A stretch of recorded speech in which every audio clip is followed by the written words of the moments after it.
14.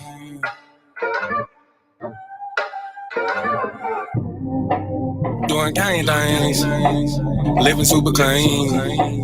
Daddy came up, can't control us. One time for the men doing cane thing. Dead fresh to the T, living super clean. 3 times for my foe that came up. 4 times cause the man can't control us. One time for the men doing cane thing. Dead fresh to the T, living super clean. 3 times for my foe that came up. 4 times cause the man can't control us. Look at you done came up now. Get it how you live, mess the game up now. Ain't messing with yoga, but get the flame up. Hey, used to be Toby, but got your name back now. I see ya, paid under pressure. 25 lighters, got them all on the dresser. If it ain't for you, ain't for you then. If you a lame or a sucker, wanna dress you then.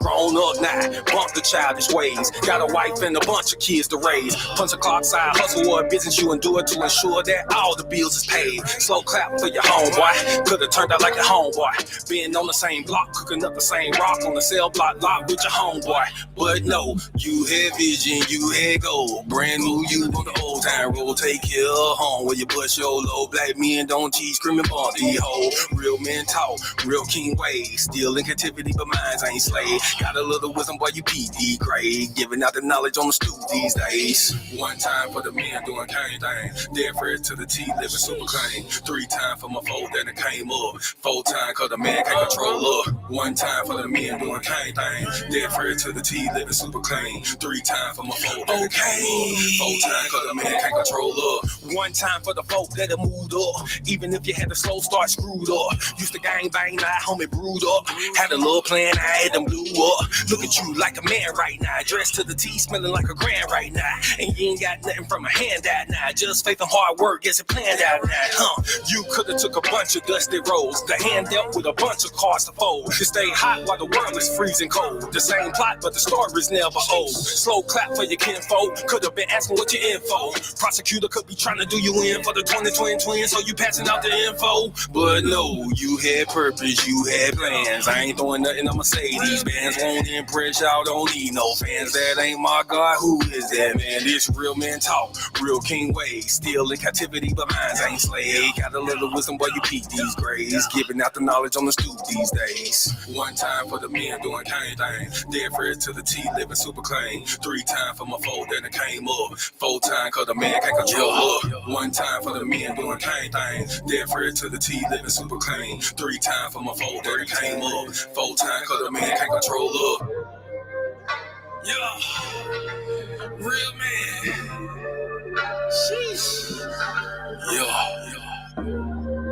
Doing cane things. Living super clean. Daddy came up.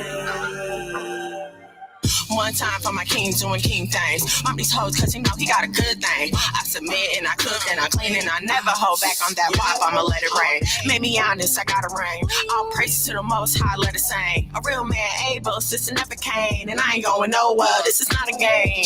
Look at you, girl, you lonely right now. Settling for bums instead of men the most high. He provide and protect so he get our respect. And he leading us aboard when them chariots fly. I don't really think you hear me though. You can't cross this bridge on some billy goats. Let them save you in the end like a Seminole. Beers help me, shout to let the silly go.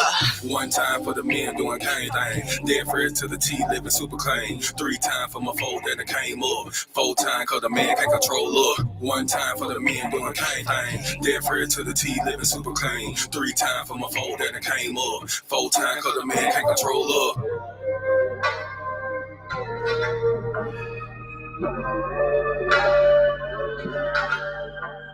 Shalom and shalom, sisters and cousins, and praise the Lord, saints. It's your favorite housewife, Miss Mono. Hold on, there we go, my clap. What's up, y'all? How is everybody feeling on this Thursday? Unika, peace and blessings. Shalom and shalom to you, to everybody on my IG live. Leah, the homie Tahira, my baby Abs, what's up? No, I know. Oh, thank you, baby. My baby said I look cute. I know the video you sent is on IG. I was looking for it on TikTok because it's easier for me to show the video from there. So, but listen, okay, I I talked about this story with my daughter earlier, and it's just been going crazy ever since. So I'm sorry. Say that again. Oh no, because I was trying to fix it. It keep falling. Okay, so first and foremost, shalom and shalom to y'all. Praise the Lord for another opportunity to be here. Let's do all that. Let me get my shout outs out the way. I just got so much like coming from this story. Like it's like once I heard about it, somebody sent me a clip. Shout out to the homie Leah. She sent me a clip. I'm gonna show it to y'all in a little bit, but just in case you're new here or for somehow you don't know, allow me to introduce myself. I am at Miss Mono's World, out here in these content creator streets, Facebook, TikTok, Instagram. I do go live here. Wherever you are, Facebook, YouTube, we are live every Thursday. Speaking of which, shout out to the hardest working, the sexiest, the most adorable, most loving husband in the world. Mama Liza Dad, ladies and gentlemen. So I do go live on the YouTube every Thursday, 8 o'clock. Also, shout out to my audience on Asaya TV because I go live there every Thursday at 8 o'clock. If you don't have the Nasaya TV app on your smart TV or your phone, please go and get it. And if you can't get to the app at the time, Nasaya.tv as well. So if you're watching this from Nasaya TV, stay on Nasaya TV. Go ahead, pick up the phone, put me on the YouTube. That way you can join in the conversation. Okay. All right. So okay, yes, Matha Shabab, Shalom and Shalom. All right. I know everybody is excited about this TD Jake story, right?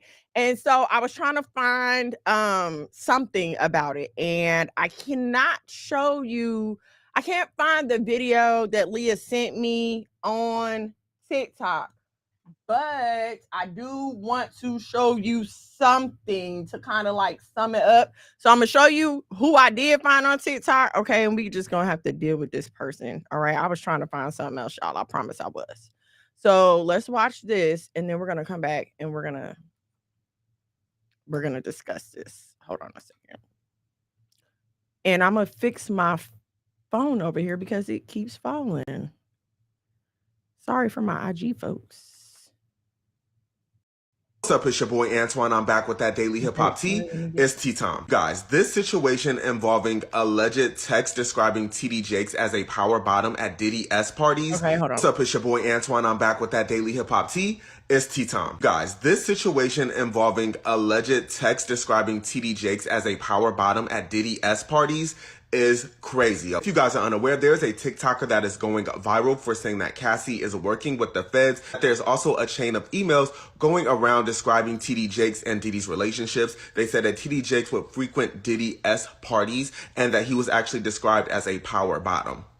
Cassie has turned over substantial amounts of evidence to the feds. I'm told that after Cassie had a long conversation with her lawyers, she finally was convinced to give up the videotapes and audio recordings that contain footage of S parties and other private gatherings that feature some pretty powerful and prominent people. Also told that multiple male escorts corroborated the fact that TD Jakes have slept with multiple men at Diddy's parties and abroad, and they refer to him as being a power bottom. Although I did not find any alleged emails describing TD Jakes as a power bottom at the Diddy parties, I did find an interview from Jaguar Wright, who was actually previously linked to Diddy, and she actually described TD Jakes and Diddy's relationship. I'm going to go ahead and put a clip of it here.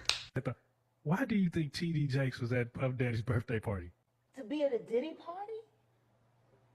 I don't know. I mean, if Bishop Jakes was at a Diddy party, there could only be two reasons. Money or sex. That's all that happens at Diddy parties. Money and sex. I hope it was for money, because arguing about who's going to put the strap on is... that can be a very uncomfortable situation. You know, we're going to pray on it, praise the Lord. Jaguar had a lot to say about the situation, talking about they arguing about who gonna put on a strap on, child.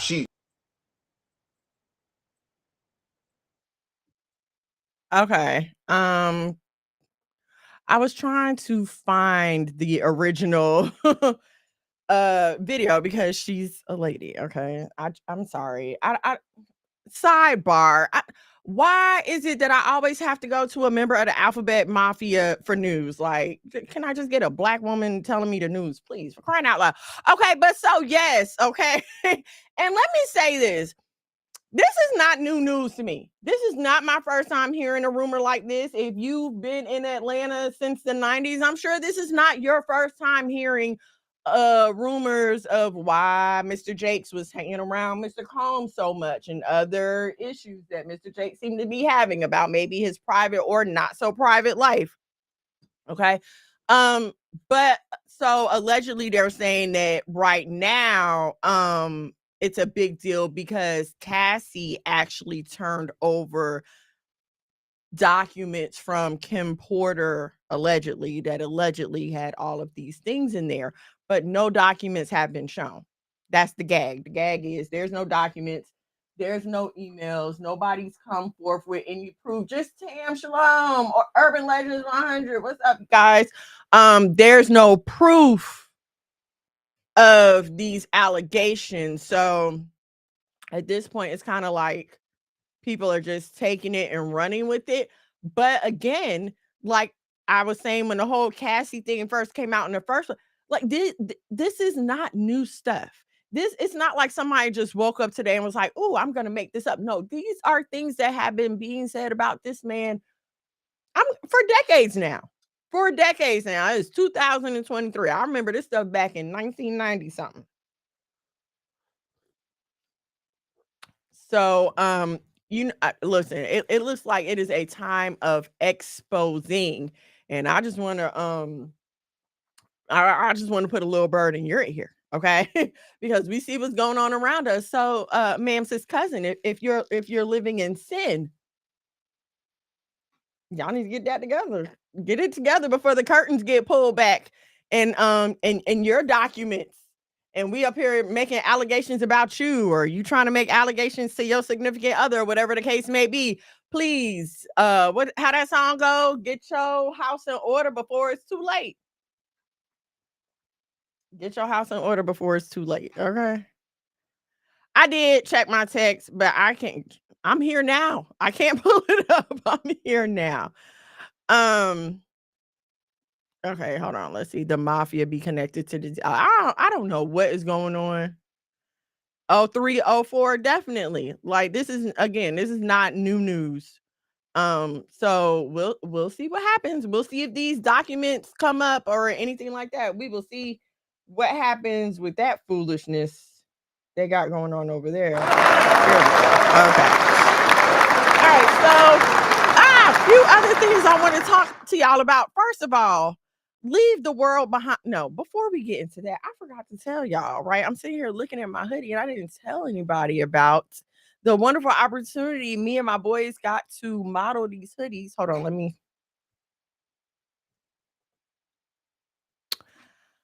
Me and my boys got the wonderful opportunity to model these hoodies. You can order these from thewholearmor.com. Like Ebonics, not like thewholearmor.com. Let me share my screen so you guys can see. Okay, here we go. It's me and my gold hoodie, the one you see here. You can also get your Young Brews hoodies and t-shirts. Now, these do come in hoodies and t-shirts. Okay, they're true to size. I have on a medium. I'm 5'8", 165-ish pounds. Okay, just so you can have an idea. And I'm telling you, look, if you shop online, you know why I just said what I said. Okay, 5'8", 165 pounds, and I'm wearing a medium. You saw the different colors it comes in: the navy blue, the pink, the purple. Very comfortable hoodie, warm when you need it to be, but not too warm, but not too warm, but not suffocating. Like you can wear it outside, and even if it get warm during the day, you're not gonna be sweating. You understand what I'm saying? So go ahead and check this out: thewholearmor.com.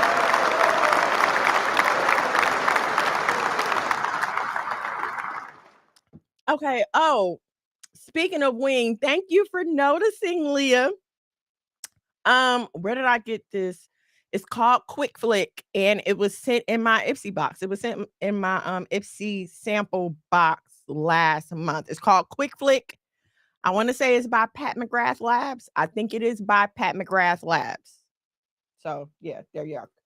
There you go. I'm always gonna hook you up on the makeup whenever I can. I'm sorry, y'all. My phone keep falling with the IG on it. I don't know why it's tripping like that.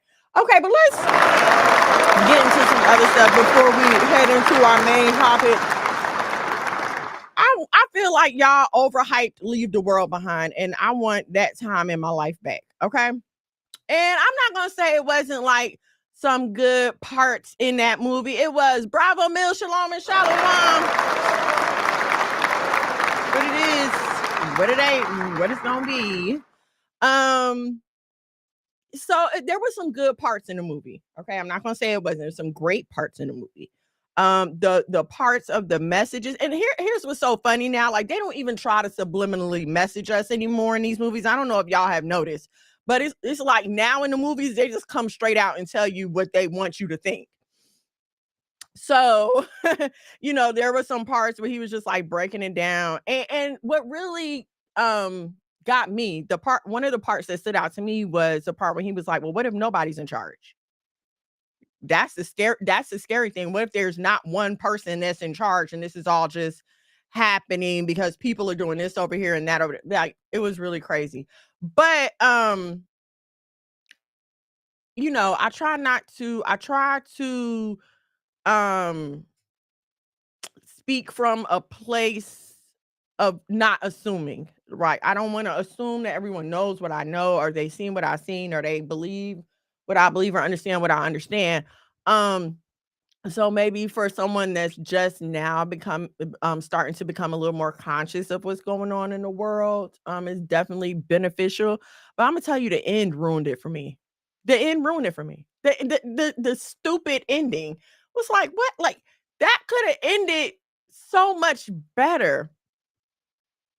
My favorite character, oh, you don't, oh, girl, you better use it. It's cute. Yeah, it was good, but it wasn't awesome. So one of my favorite characters was the Kevin Bacon character, the guy that oh, if you haven't seen it already, spoiler alert, just warning you, spoiler alert. If you have not seen Leave the World Behind already, there will be some spoilers in here. When Julia Roberts was first at the store and she saw the guy loading the water, and the contractor guy, I don't remember his name specifically, but then later on, when her son's teeth fell out and they wanted medicine, they went to this man's house. He came outside with a gun. And he's talking to them like, what do y'all want? And he's clearly very serious in his demeanor. But gosh, I can't even think of the Julia Roberts. Oh, Ethan Hawke, his character, and the other character, and I know I should know this black man's name, and I don't. Please forgive me. But they were clearly like aloof to what was going on.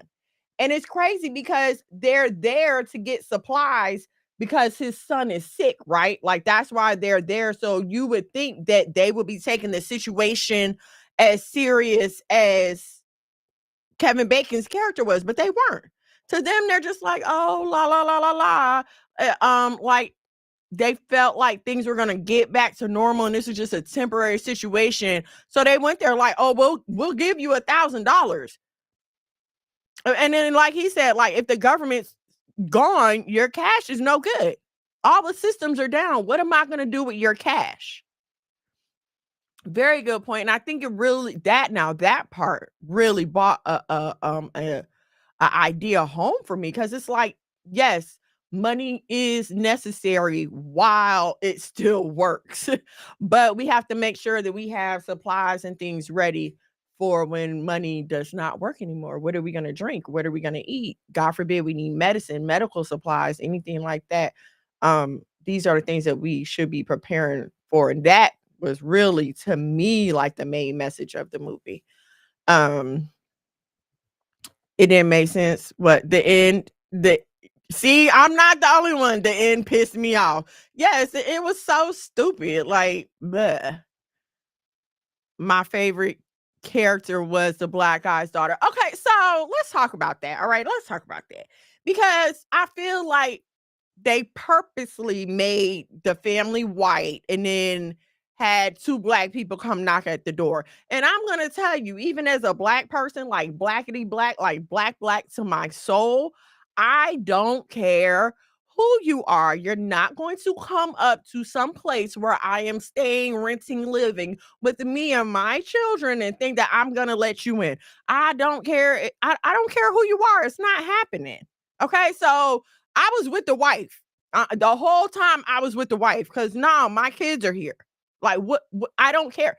And he's like, oh, it's my house. Sir, I legally have the right to be here. I paid to be here. I can prove that I have the right to be here. You even said yourself, you know, I have the right to be here. Okay, so, and so, no, I wasn't feeling Ruth. I was not feeling Ruth at all because she had a little bit too much attitude for me. And who was I talking to? I think I was talking to one of my daughters, and they were like, yeah, but her mom. Okay, but what about me and my kids? See, this is what I think we're not ready for. We're not ready for the fact that there's going to come a time when it really is every man for themselves, every family for themselves. It really is going to be a time when, nah, we can't invite y'all over here to eat because we got to make sure we got enough over here to eat. Some of y'all going to come knocking on the door and at least nobody's going to answer. That's the least that could happen to you. Okay, but we have to understand this. And sadly, our counterparts have understood this for a long time. This is why people have underground bunkers. Like at the end of the movie, when she went to the last house and was able to eat all that food, and she went downstairs, turned the computer on, found out what was going on, and everything was down there. Okay, there are people that really are geared up like that because they are already preparing for that time. And I've been reading about like what to do, there was an article or was it a video? One of those things. And it was talking about how to keep yourself from ending up in a FEMA camp. Because who do they call when disasters come? FEMA. So something happens, they're calling FEMA. But this video was like a guide to avoiding ending up in a FEMA camp. And they said the best thing to do is make sure you have enough resources so that you don't have to go out and look for anything. That's the way people get caught, being out roaming around looking for food and stuff. So that's the first thing they tell you to do. Make sure you have enough stuff. So if anything from that movie, that message, was really sent home. What irritated me is that we never found out what was happening with the son. I mean, I saw the leech on his ankle when he walked in the woods with his sister, but what else? I think that's what happened to him. I think that's what made his teeth and stuff fall out. Remember the contractor guy, he was like, oh, maybe it was the noise. He said the noise could do that. So it could have either been from the tick or it could have been from the noise, but nobody else had symptoms from the noise but him, which is leading me to believe that it was the bug that bit him. You didn't like her? I didn't like her either. I totally empathized with her at certain points, like at the point when she was worried about her mom, like totally empathized with her, but just her general attitude, I didn't appreciate that. Like, girl, come on now. We all, you know what I mean, going through something. Too many holes in the plot. Where's the mother? The mom was in the airplane. The mom was in the airplane. And so, right, is the son going to die? It left a lot of unanswered questions. My wife and I are thinking about getting about. Shoot, we will. I know we will. Tell that the movie wasn't supposed to answer questions. It's just supposed to give you niggas a message. Okay, so my husband said the movie was not supposed to answer any questions. It was just supposed to give us a message. And so when you consider the fact that like Obama has something to do with it, of course, people are trying to say like, ooh, is he giving us a hint and whatever. I don't know. The message at the end of the movie on the screen, I'm not going to say I did or didn't, but I don't remember. That is what I will say. I don't remember that. But if you remember it, please post it because I don't remember. I'm sorry. All right, since we talking about movies, and let me tell y'all about movies. Message received and no facts. If that was the point, was to just send us a message to get ready for the world to end, got it. Speaking of movies, and let me just say this, okay? I don't see myself going to the actual movie theater anytime soon. Okay. I'm gonna tell y'all why. I done got lazy and I like to be at my house with my food. Shalom and shalom, shaka boom. I like to be at my house with my food and my stretchy pants cuddled up with my husband. So I'm probably not going to go to the movies anymore. So when you hear me talking about a movie, I'm talking about a movie that I saw on the streaming service. I didn't see one at the end. There's the one at the beginning. And she's talking about the attacks and the radiation when it said this a national emergency. When the daughter got to the house with the computer and stuff right before she watched the end of Friends, she turned the computer on and all the information popped up. The shootings too much at movie theaters for me. Speaking of shootings, there was a mass shooting in Prague today. That is the capital of Czechoslovakia. It's Eastern European country. And I used to live not too far from there. Like my mother used to travel there when we lived in Germany. She would travel to Prague all the time. So it was like for me. But definitely want to keep those people in our prayers. Regardless of how you feel about anyone, nobody deserves to go through that. So definitely want to keep them in our prayers. Okay, but so I finally saw the Barbie movie. It's streaming on HBO at HBO Max. I finally watched it. And yes, I read the reviews from the angry conservatives, so I was prepared for it, or so I thought. And so just okay. The overall theme of the movie is about how in Barbie, and spoiler alert if you haven't seen it, okay? How in Barbie land the women rule everything. Everything is determined by the women, and the men are just basically subject to whatever the women want. It is a form of oppression, and what I want to say is they over exaggerated the role of the men in an attempt to, as they always do, over exaggerate this oppression supposedly felt by women who choose to play a more traditional role. Okay. So it's like the men had no say in anything. They just had to do whatever Barbie and her friends, wanted them to do. All right. So eventually, something in the real world is affecting Barbie and her world because the main Barbie, she's called stereotypical Barbie, long blonde hair, beautiful, skinny legs, da da da. The real world is starting to affect Barbie's world. So now Barbie has to go to the real world. Okay. Once she gets to the real world, Ken ends up getting in a car with her to go to the real world. Now, mind you, she drove all the way to the real world. Like Ken's all in the backseat. It's crazy. So when he gets to the real world, Ken starts to see that the men are actually in charge. There's a man that's president. The men, they have powerful suits and they're in positions of power and people respect them. And the men seem to respect each other. And Ken is just like fascinated by all this. And so he heads to Barbie Land to again over exaggerate a masculine rule and what it becomes for the women, right? Because before Barbie left Barbie Land, there was a black Barbie who was president. The Barbies were doctors and scientists and lawyers, and the Barbies ran the world. But when Barbie comes back, now the Barbies are dressed scantily and they're all catering to the Kens. Almost as if women were meant for men or something. But they're all catering to the Kens and they just care what the Kens think, as if it's impossible for a woman to possibly have a career and also have a healthy interest in men. So, and it's not just the Barbie movie, it's a lot of this newly produced feminist leaning content that is over exaggerating the position of traditional women. And as a woman who considers herself traditional, I'm a stay-at-home mom. I homeschool my kids. We have a mini farm. As a woman who considers myself traditional, it's like it's ridiculous.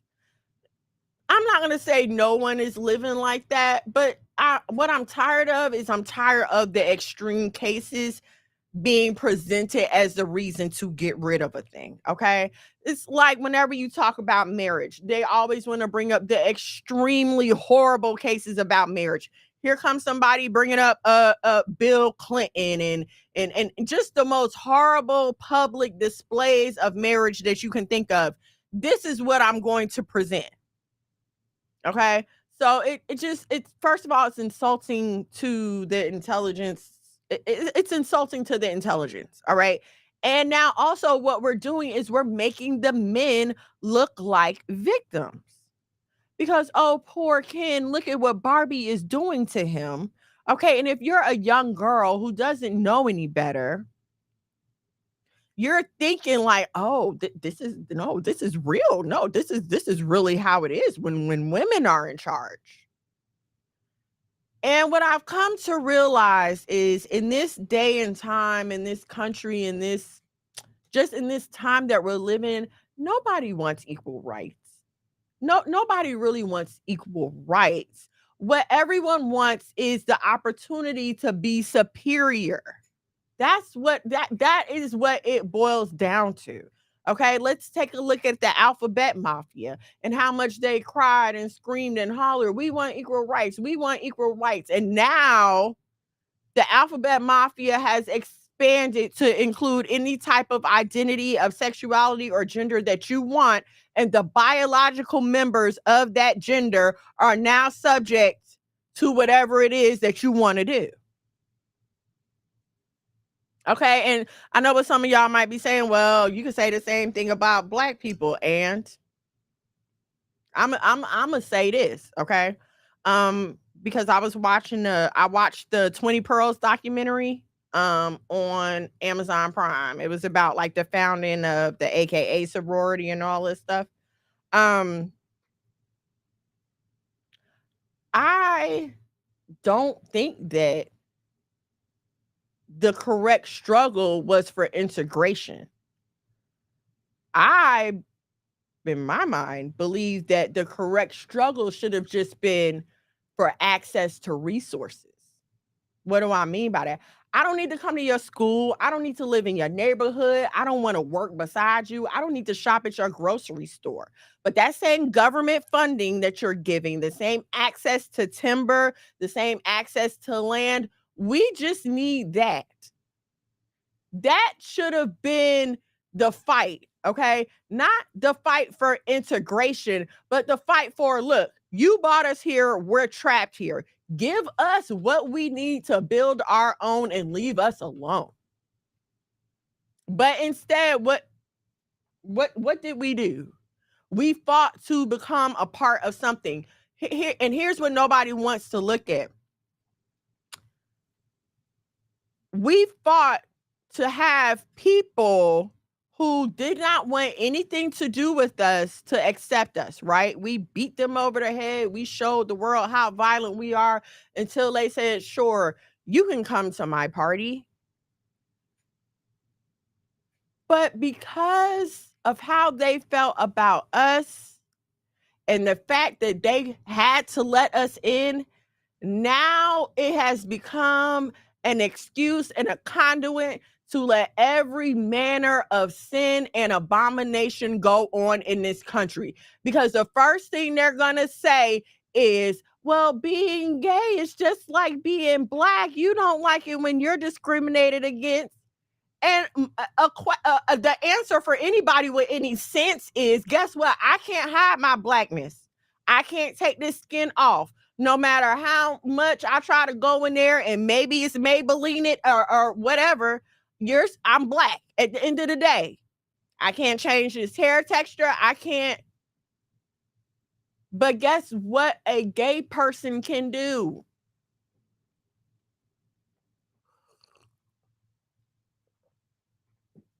And I would think with the rise of the whole transformer movements, you would start to see how they take it off and on like a costume, like it's an effect.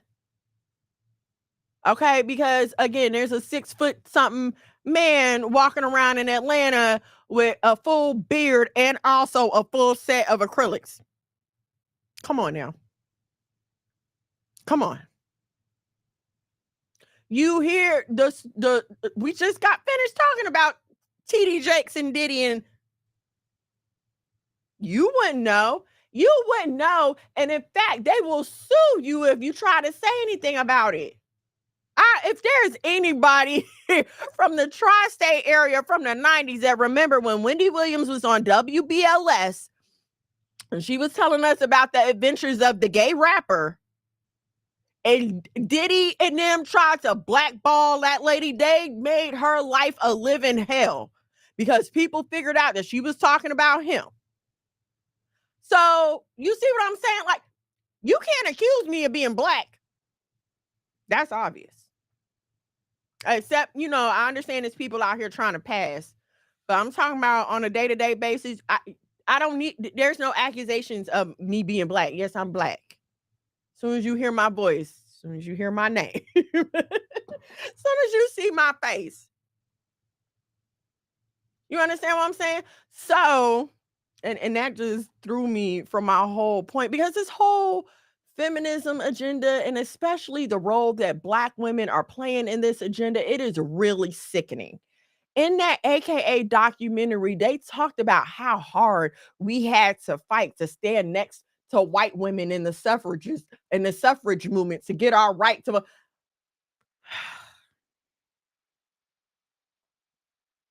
And what did the white women of the suffrage movement do? Told us, get back, get back. You too black. We do not want to get the issue of rights of women mixed up with the rights of the Negro. Paraphrase, quote unquote.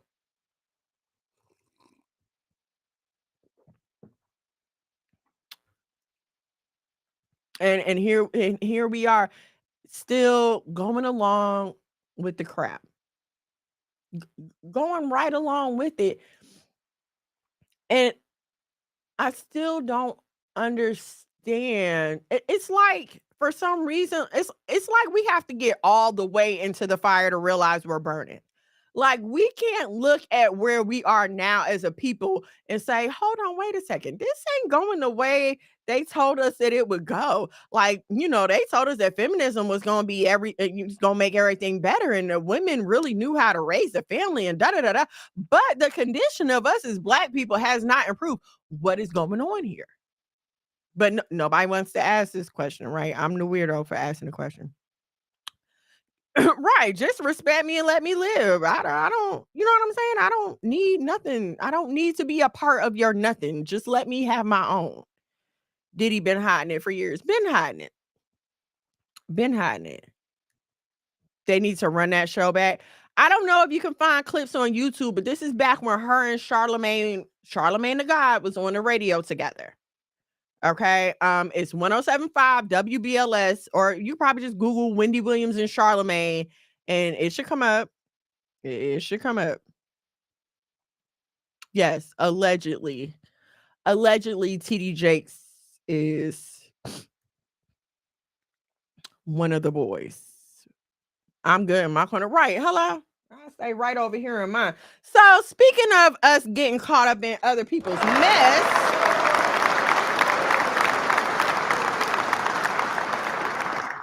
I came across a video the other day, and I don't know if y'all are familiar with the rapper KRS-One, okay? But he is credited as one of the founding fathers of hip hop. Old school conscious rapper, always been on the up and up. Like, he's never, I don't think I ever heard KRS-One refer to him as a bitch or a hoe, not in a derogatory manner. Like, he's always been on the up. I will say that, okay? You know what, Leah? Flaming hot Cheetah.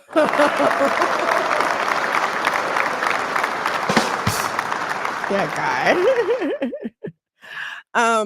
Okay, so yeah, love KRS-One, right? All right, so so he's doing an interview, and I don't know how many of y'all watched it. Don't be ashamed if you did. But the Grammys did a tribute to hip hop for the 50th anniversary.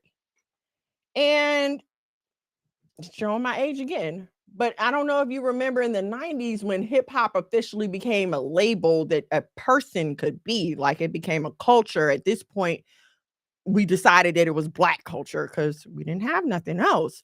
But when it first started, it had elements to it. There was breakdancing, graffiti, rap, MCing, and DJing, right? These are four elements of hip hop. These things compose of this culture. If you're involved, you know what I'm saying? Like it had requirements. You had to be doing these things. It wasn't enough just to be Black and listen to rap music. Like this was a thing. At one time, that was actually referred to as a religion. Only to back that up, KRS-One himself said he was sitting in the temple of hip hop. Okay. And so as much as we like to go on about how we grew up on this and da da da da, it's kind of like fall back. If you look at what it's become, it's really demonic. Okay. It really is. The energy is totally based. It's benefiting nothing to our community now. And if Africa Bambaataa and a couple of them other ones have their own sets of allegations out there. Okay. But we'll talk about that later. Okay. So, yes, KRS-One told them he wasn't coming to their little stinky tribute. He said, for 50 years, you have been ignoring us. So, I'm not coming to your little stanky tribute just because you decide that you want to do it for 50 years, which hand clap for that man. He said LL Cool J called him. The interview's on YouTube. He said LL Cool J called him and he began to go on about how they took an art form. They took something that these Black men created and they bastardized it. They have taken it. They have, what's the word I'm looking for? Degraded it, made it destructive, and now they want to celebrate this vessel of destruction that they continue to feed us. What do I mean by vessel of destruction? Well, Rolling Stone, the magazine Rolling Stone, they just ranked Ski Yee by Sexy Red as the #1 rap song of 2023. Go ahead, I'm gonna let y'all sit with that for a moment.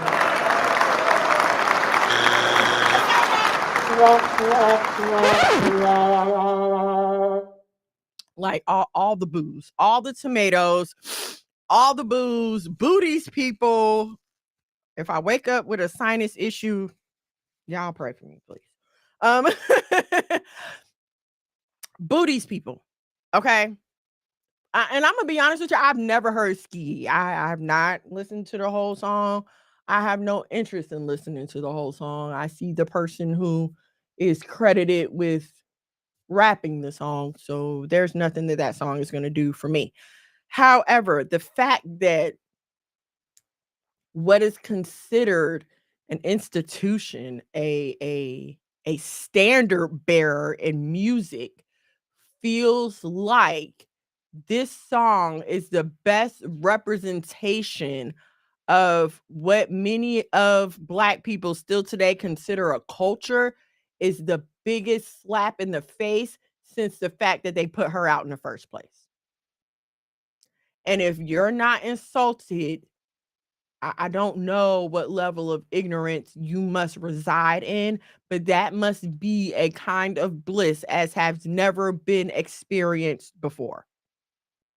Okay. The fact that they put this pregnant, barefoot, barely dressed woman on stage and tell us this is supposed to be entertainment for y'all. Do y'all remember when entertainers were people you would aspire to be like? I mean, we don't have to search that far back. Look at Beyonce.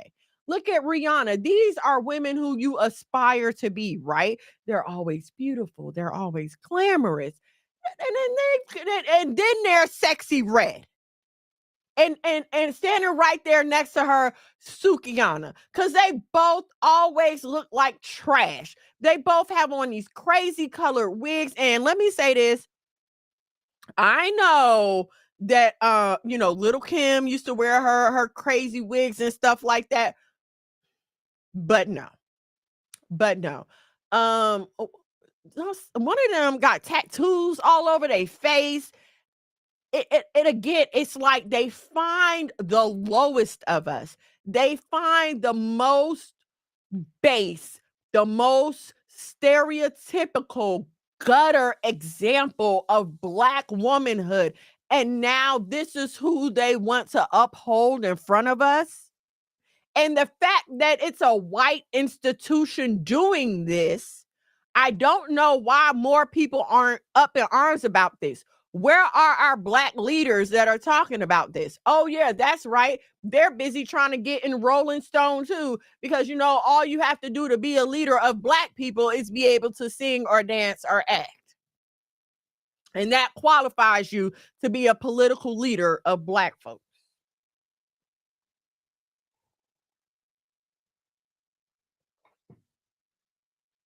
So why ain't nobody saying nothing? Because they want Rolling Stone's approval too. They want to get in Rolling Stone too. They're not going to say anything. They fooled us. They had us fooled at one time. I remember when Dolores Tucker was leading the movement to get them to censor rap music. This is when NWA had first came out real heavy. You had Tupac coming out, Snoop Dogg, like the whole West Coast movement was really taking off. And so there was a movement of Black women and mothers who were just trying to get this music to not come out. Or they were saying, look, if you're going to make this music, make it so our kids can't get it. I don't want my kids to be able to get their hands on this. And they told us then, oh, it's mostly white kids that listen to rap music. White people are the number one consumers of rap music. But what we failed to understand at the time is those white people take our music and our look and our aesthetic and they take it off and on like a costume. When they want to come to the hood and be a nigga, then they put on the accent and the jewelry, and all of a sudden the hair is all gelled down and they got on these long acrylics, and somehow, some way, they got some jumbled up mix between Louisiana, Atlanta, and New York accent. And now they want to be down all of a sudden. But as soon as mommy or daddy come around, or as soon as it's time for them to go off to college, or as soon as it's time for them to start their career in their real life, they take the gold teeth out, they wash their hair, they cut them nails off, they go back to their proper English and diction, and they forget about your Black behind in the gutter. Guess what? To make it even worse, they send their kids to private schools, to highly accredited institutions of education, to keep them away from your gutter, ghetto, rap blasting, hip hop behaving children.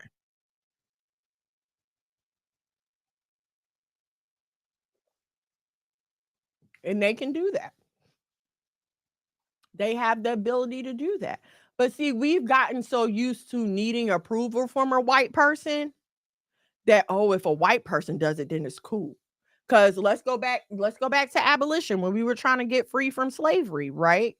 I don't remember what I stumbled upon, but there's research that the majority of the abolitionists were actually free Black people, but they needed a white face to give credibility to their movements.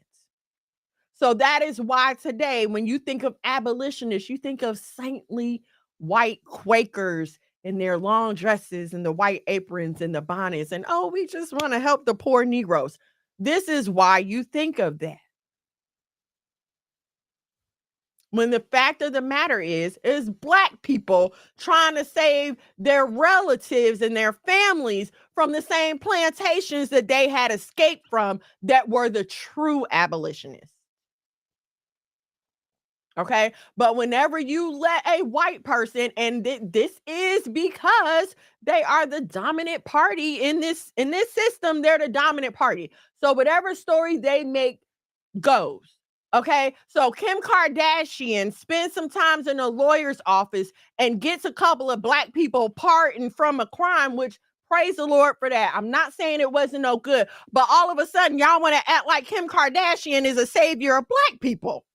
When the fact of the matter is she's donned our aesthetic like a costume, gotten rich, sleeping with black men, done had her some mixed black babies. Do she have any time for y'all anymore is all I'm asking.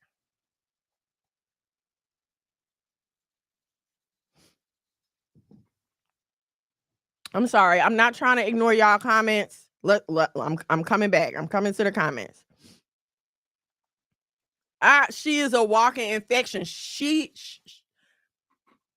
I don't want to say she looks like, because I don't want to.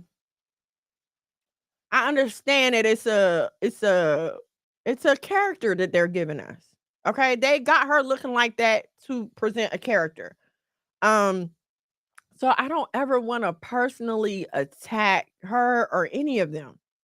Okay, because listen, I had my days in the streets. Okay, and I know I did some downright despicable things for money. Okay, um, but nobody ever walked up to me flashing me like $10,000 and was like, here, go on this stage in front of all these people. You know what I'm saying? There was never the promise of fame and fortune and unending wealth. So I at 43 have lived enough to be able to sit here and say that I would pray to the Most High that I would be able to keep my sanity in the midst of whatever these kids are being tempted with. Okay. The closest person I know to being offered these type of things and actually turning them down is my husband. Like that is the only person I personally know who was actually in the midst, like actually had to make a choice and actually walked away. Okay, so again, I'm not ever looking down or thinking that I'm better than, but we are all better than that behavior, and that's what we're speaking against. She ain't nothing but a distraction. What are they doing over there in the House and Senate? Have you not seen what's going on with the migrants and how they got them all locked up at the border? And I don't want to say they're destroying cities, but they are destroying major metropolitan areas behind this. It's really sad. If they say anything or speak out, they coin start exactly. They get canceled. You never see or hear from them again. So I get why I get why they don't speak out. Okay, listen, I know how I live now, and we're not millionaires. Okay, but I'm a far cry from the 2-bedroom apartment where I could see the back door from my front door. Okay, far cry from there. All right, and I know that I don't want to go back to a 2-bedroom. I don't want to go back. Okay, so I can't imagine when you come to the point of millions of dollars. You got maids and servants, like you're living a totally different life. I can't imagine that temptation and that hold. And that is why I'm always praying to like, Lord, just have mercy, please, Lord. I mean, because I want to know what that's like, but I want to know what it's like righteously. You understand what I'm saying? So that's what I'm saying. You know, not y'all up here quoting ATL.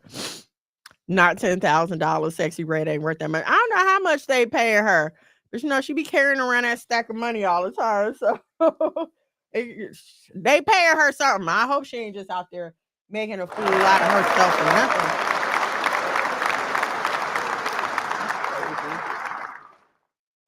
All right, so let's get to our main topic: the School of Hard Knocks.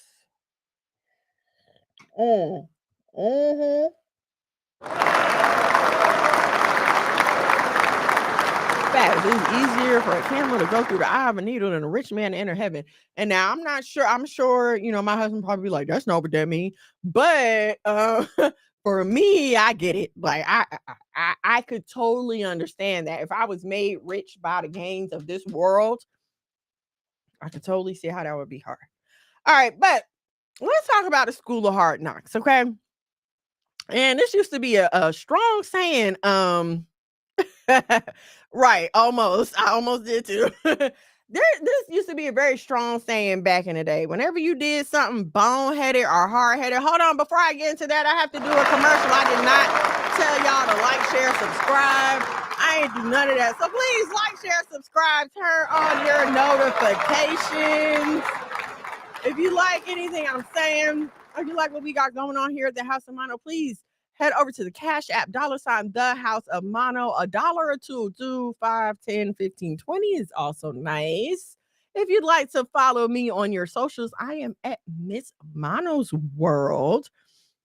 If you like this hoodie I have on, you can have your own. Let me show you how. You can head over to thewholearmor.com. That's DAWHOLEARMOR. In case y'all don't know how to spell the whole armor.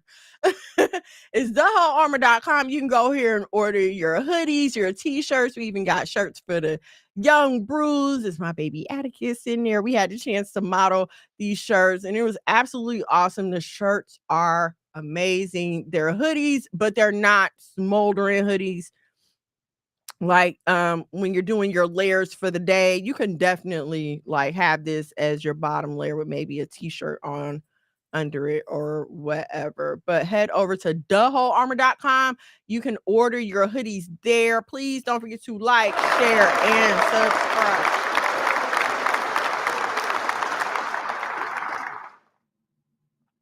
Okay, so the School of Hard Knocks, right? And now this is an old saying. Old saying. I used to hear people say this all the time, like, "Oh, you hard headed. You want to go to the School of Hard Knocks." So when you talk about the School of Hard Knocks, you're really talking about a person who's hard headed and just doesn't want to listen. Like you refuse to learn by listening. Okay, I can sit here and tell you all day long, don't touch that iron, it's hot. Don't touch that iron, it's hot. Don't touch that iron, it's hot. Don't touch that iron, it's hot. You're just determined to touch the iron yourself because you just got to see if it's really hot. Okay. And so what I find a lot is that, and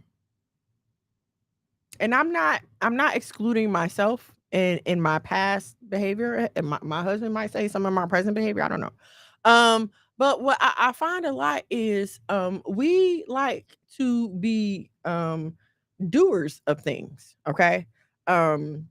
You'll sit there and listen to someone give you 150 million reasons why you should leave that man alone. And even after 150 million reasons, you determine in your head that, oh, I can change him. And even though he did that to her, he's not going to do that to me. And I know he left his other kids, but he's not going to leave me and my baby because he loves us. Even though you baby mama number 3 or 4. And here's what I'm saying. I give you 1 or 2. Okay. Once, totally get it. Twice, it happens. It happens. 3 times?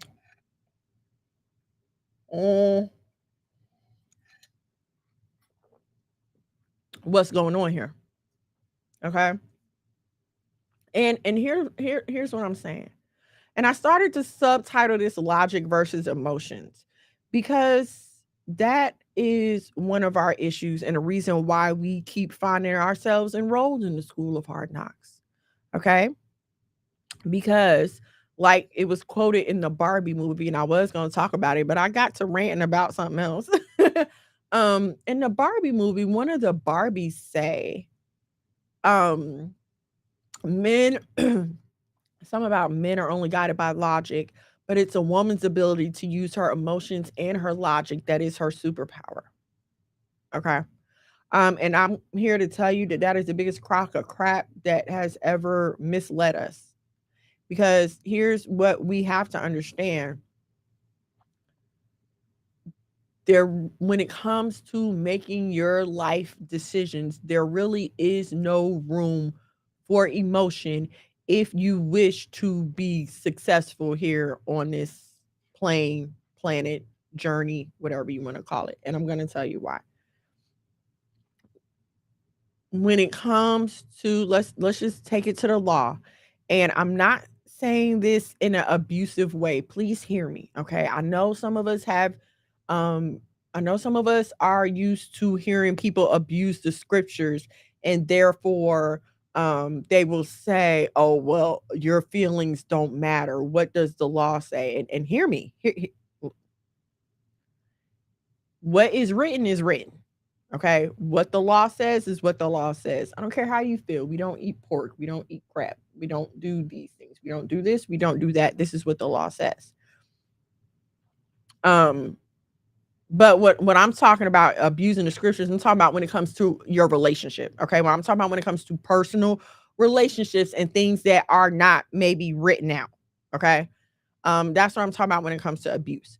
But in terms of realizing logic versus emotion, you have to understand that the law makes sense.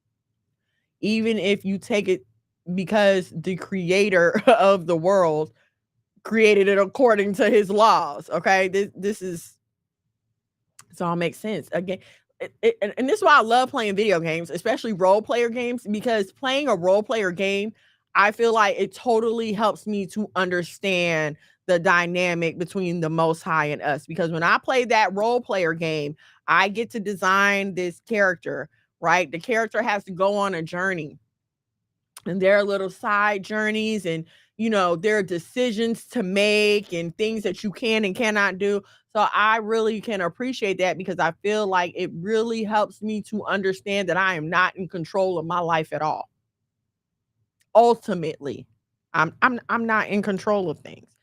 And so therefore my feelings don't matter, and I'm going to propose to you that the override of emotion when it comes to female thinking is actually a handicap and not a superpower. Because there have been times when I have called my husband because I didn't like something that happened to me. And if my husband would have reacted off of my emotions, he would be dead or in jail right now. And I have no qualms about saying that. And I think if a lot of us women are honest with ourselves, we could admit the same thing. And if some of y'all are honest with yourselves, there's probably a man that has gotten beat up or shot or in jail right now because you got emotional and maybe exaggerated things or just came up with a whole different story and told a lie. But you were caught up in your feelings and somebody had to pay. And because that man wasn't strong enough to put you in your place, he's now where he is today. And we ain't even got to talk about prison or jail. It's some men that's sitting in your house right now today, down, depressed, degraded, because your feelings matter more than what's logical. It's a man right now today stressing himself, ulcers in his stomach, drinking himself to death, trying to figure out how to keep the finances together because you, Mams's cousin, decided your feelings and what you want is more important than anything else. And before you do it to your husband, you've done it to your children. Your kids are going without right now because how you feel matters more. They can't come and talk to you because you can't control your emotions long enough to understand that it doesn't matter what my emotions are saying right now. The logic is that this is my child and my child needs me. Your life is jacked up right now because you let that emotion of laziness override the logic of if I don't work, I don't eat. Your marriage is messed up right now because you let that emotion of I'm tired, he get on my nerves, I don't feel like it, he ain't always perfect, override the logic of, hey, this nigga gets up every day and he tries, he presents 100%, so I'm gonna present my 100%. Your life is in shambles right now because you feel like your emotions are supposed to matter to someone other than you. I'm sorry you're lonely. I'm sorry you want to be married. I'm sorry that you want a family and it's not happening for you right now. Please understand, from the bottom of my heart, I have been there. I sympathize and I empathize. When I say I'm sorry, it is not from sarcasm. I'm sorry that you're hurting. I know what that feels like. Why can't I just be loved like everyone else? Do I not deserve love? My daddy wasn't there. He ain't love me. My mama ain't give two hells about me. And now I can't find a man to save my life. And when I think I did finally find one, this nigga married, or he got 5 or 6 baby mamas, or it's always something going wrong. I get it. I've been there, but I'm also here to tell you that I've also tried to answer these questions using my own resources, like the Bible say, using my own devices, and I've always ended up in a worse position than the position that I was complaining from. You know exactly what I'm talking about, ladies. These people at this job getting on my nerves. They getting on my nerves. I'm about to quit. You go in there one day, and instead of you praying and getting that attitude in check, you go in there and let your emotions override your logic. And when that man say something to you and he get on your nerves for the last time, you go off. So now you fire, unemployed, and can't figure out what to do. You lonely. I get it. You know, good well, you ain't got no business talking to this man. He married, he got girlfriends, and he ain't lied to you. He told you everything up front. You know what he on. What do? You still lay up with him, get all emotionally attached. And then when this girl's banging your door down, or you can't find him nowhere, all of a sudden he did you so wrong. No, you let your emotions override your logic. Yes, it feels good to eat sometimes. Listen, I'm an emotional eater. Okay, sometimes I do get in my feelings and I'll be like, you know what? I need to eat. Okay. So, but at the same time, you can't let your emotions of wanting to eat override the logic of, if I keep eating this, I'm going to be big as a house. If I keep eating this, knowing I don't work out, it's not good for me. If I keep eating this, knowing I don't work out, knowing I'm not trying to be healthy in any way, I'm going to wind up sick. We don't think about this. And this is how we wind up in these situations, what I like to call the school of hard knocks. Okay. You know good and well, you're supposed to drink 8 or however many, you're supposed to drink half your body weight in ounces of water every day. Yes, I think that's it. Half your body weight of ounces in water every day. You know that. You know you're supposed to drink some water, but some of y'all don't drink no water at all. And then when your kidneys all tore up, you want to beg for a transplant. I'm not giving you my kidney. You should have drunk water. Mm-mm. It's this. We've been fooled into thinking that in the big picture that our feelings matter, right? Especially this time of year, they're pulling on our heartstrings, showing us all these images of families, and look at all these people gathering and loving each other, and da da da da da. They want to play on our emotions to get us to spend money, to go into debt, so that next month, what?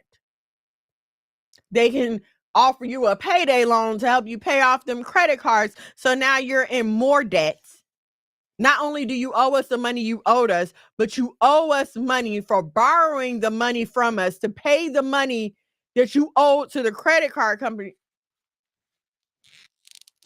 Do you see how?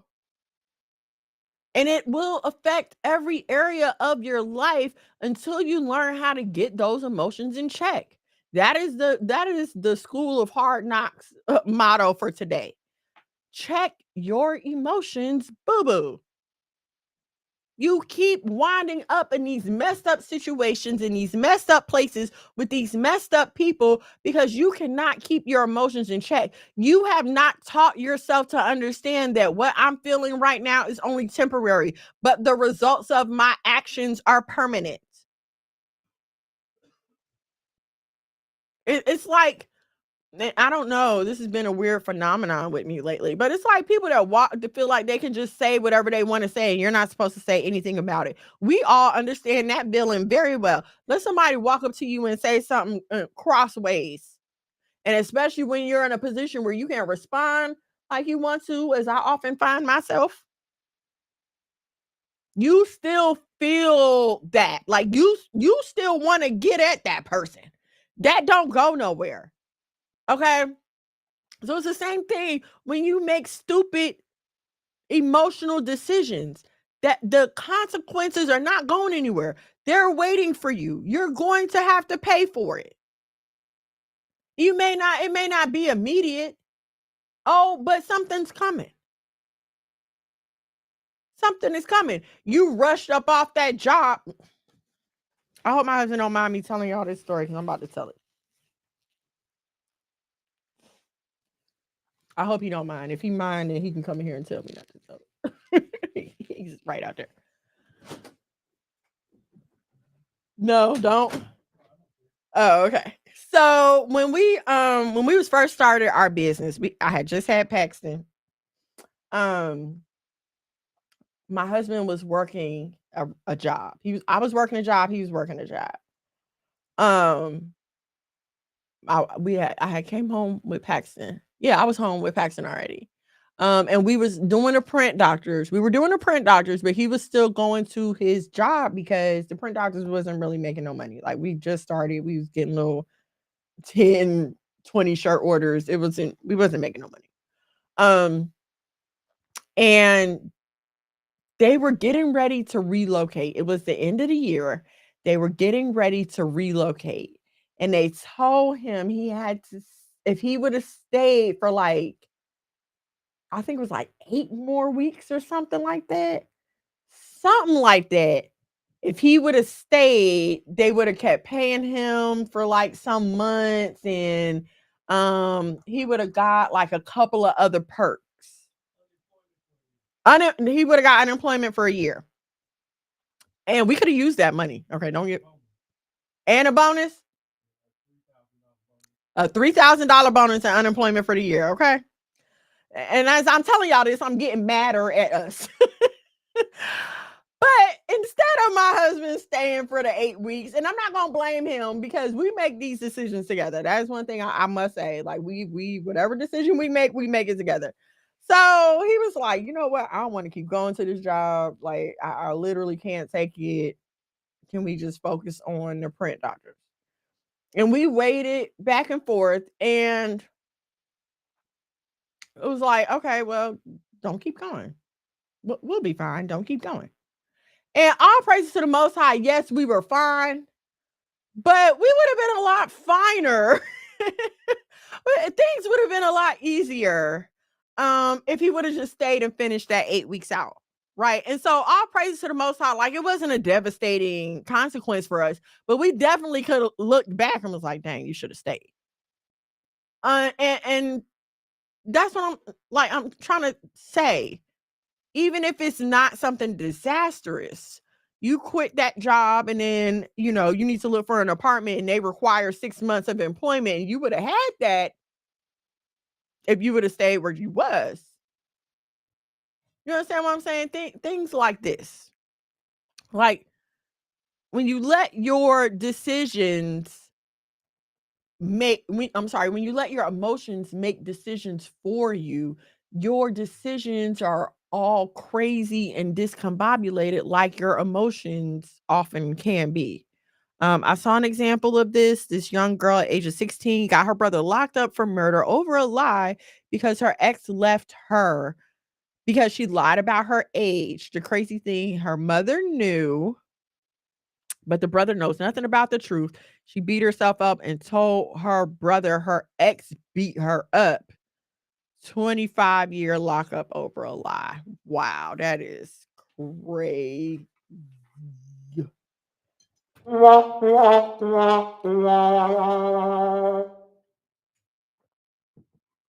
But it happens all the time. Like, it happens all the time. And it's really sad, and I hate that men have to go through that. But I want to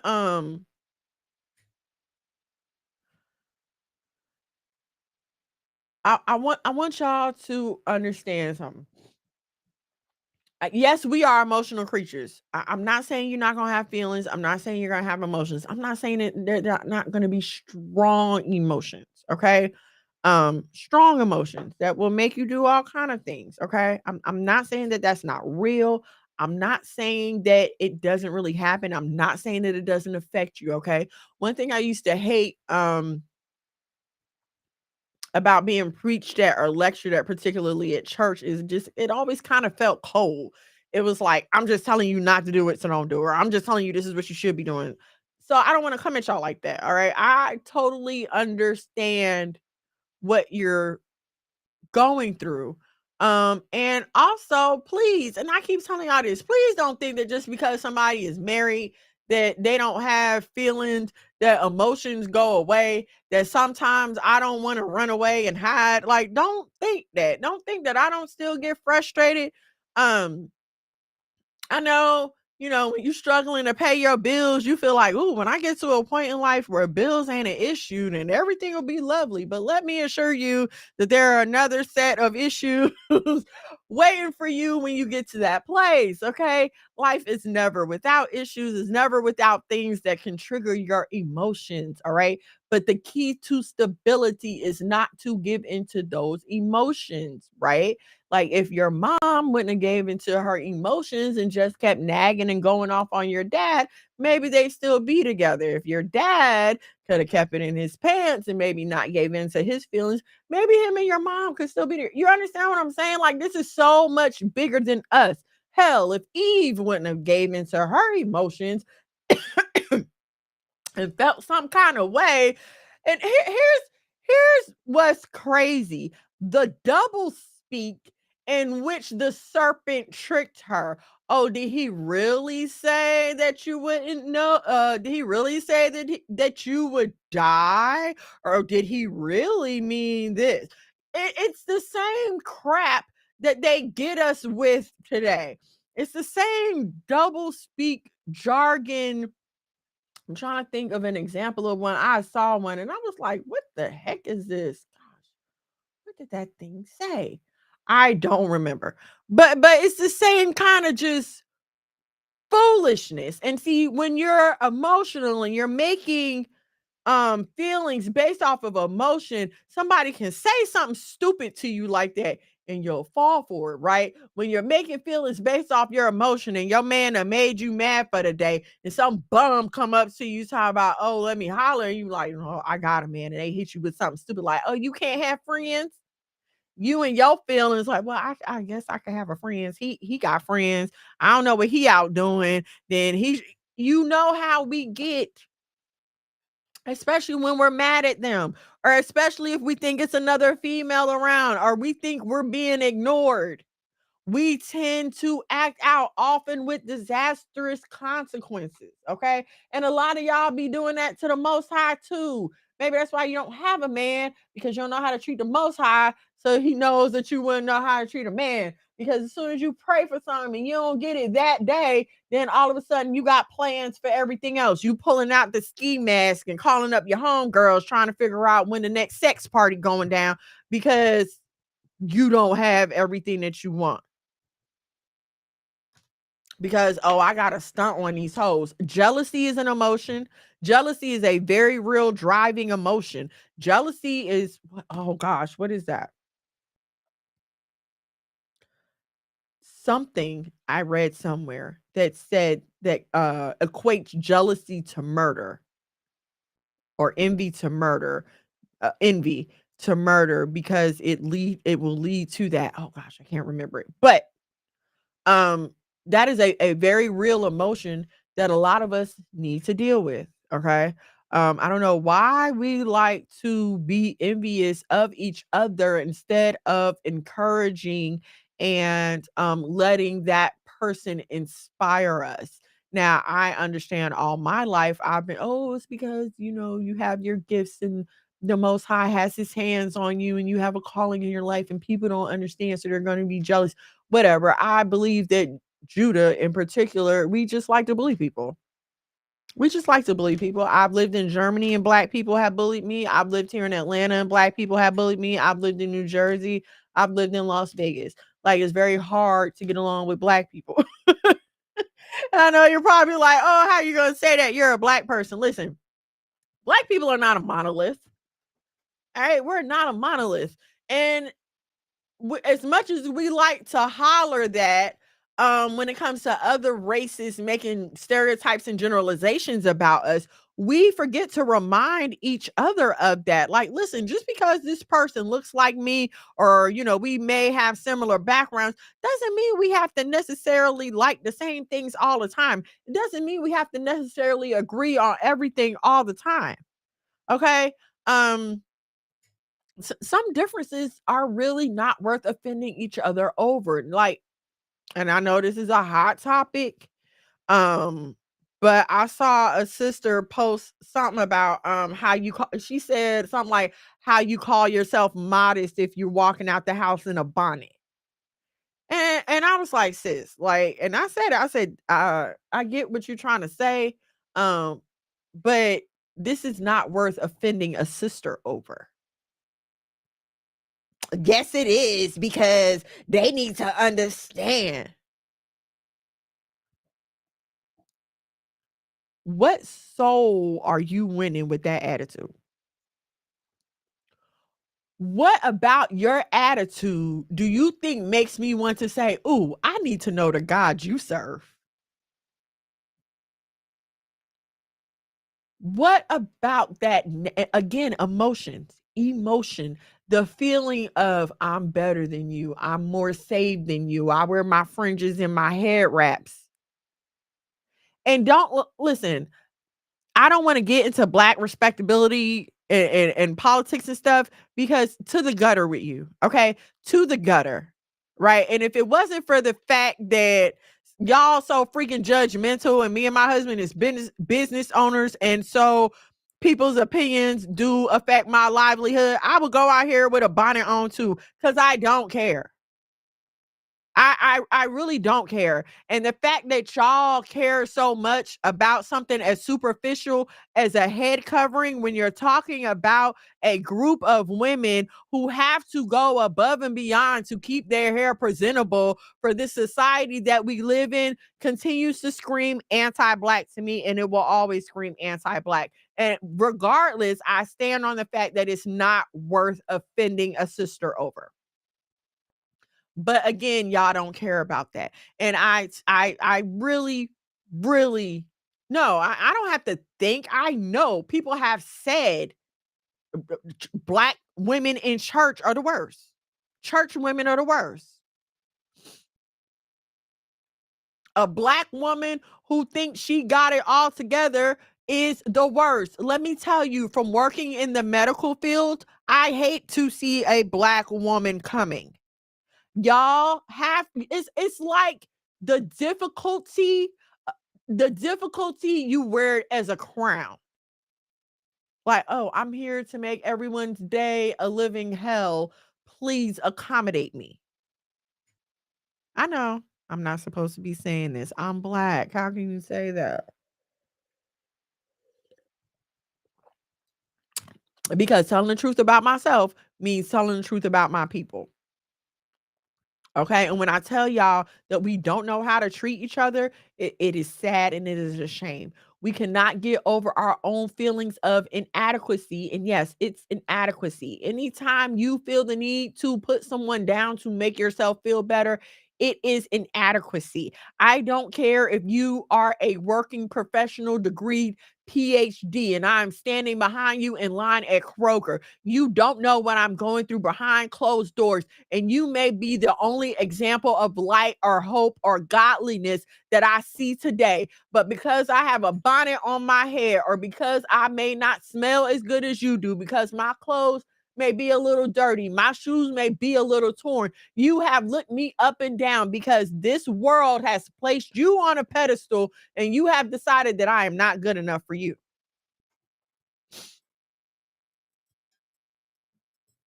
All based off emotions, all based off of feelings, misplaced energy.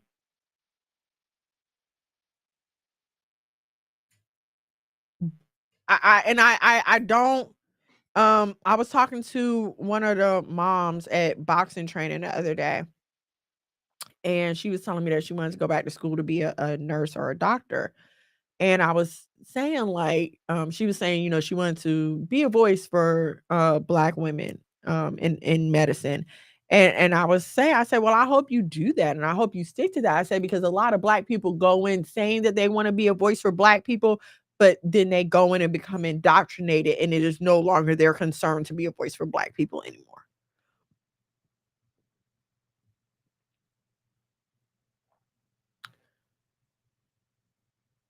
The need to belong to a group of people who will never accept you is mind-boggling. And here's what I want to say, even amongst us as Black people, the need for some of us to belong to what they call the Black bourgeoisie or the Black middle class, knowing that they will never accept us, is again mind-boggling. It took me a while to figure it out. It took me a while to piece everything together. But you just have to understand how race and class and social structure are set up in this country, in this world, and in this system that we live in. You have to accept it. Okay. And then you also have to understand that it is up to you to do the best that you can do.